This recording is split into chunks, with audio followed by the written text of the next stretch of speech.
আসসালামু আলাইকুম। আজকে সকাল সকাল বাচ্চাদের বায়না, তারা রুটি সবজি খাবে না। তাদের জন্য স্যান্ডউইচ বা অন্য কিছু করে দিতে হবে। তো এখন বাচ্চাদের বায়না কি আর করার, তো আসলাম বাচ্চাদের জন্য স্যান্ডউইচ তৈরি করতে। তো এখানে আমি নিয়ে নিয়েছি সবগুলো উপকরণ: ধনেপাতা, গাজর, তারপরে এখানে দিয়ে দিচ্ছি কাঁচামরিচ, পেঁয়াজ কুচি, সবগুলো একসাথে দিয়ে দিলাম। ও সাথে চিজও আছে। তাদের চিজ দিয়ে স্যান্ডউইচ তৈরি করে দিতে হবে।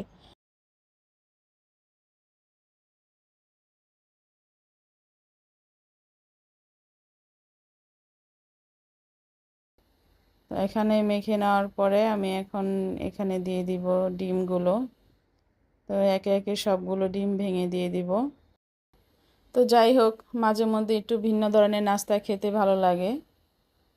তো সবাই আশা করি আমার নাস্তার রেসিপিটা কেমন হয়েছে বাসায় ট্রাই করবেন। ট্রাই করে অবশ্যই আমার কমেন্টে জানাবেন যে নাস্তা কেমন হয়েছে বা খেতে কেমন লেগেছে। আমাদের কাছে অবশ্য ভালোই লেগেছে। ছেলে মেয়েদের পছন্দ অনুযায়ী মাঝে মধ্যে একটু অন্যরকম নাস্তা তৈরি করি, অবশ্য ভিডিও করা হয় না। তা আজকে চিন্তা করলাম একটু ভিডিও করি।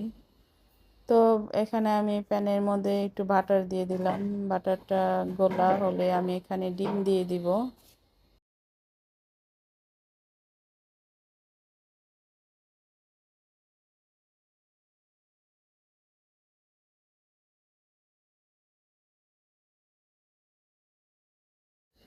ডিমটাকে ছড়িয়ে দেওয়ার পরে তার উপরে আমি পাউরুটি 2 পিস দিয়ে দিচ্ছি। পাউরুটিটা ডিমের উপরে দিয়ে দিব।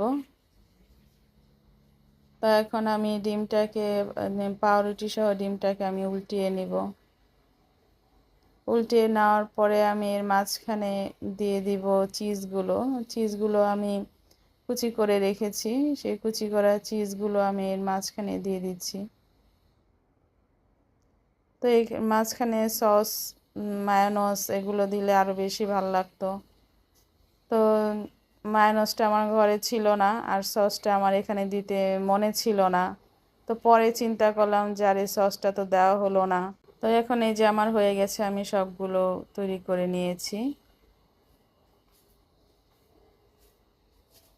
এখন কেটে আপনাদেরকে দেখালাম, কেমন হয়েছে অবশ্যই জানাবেন।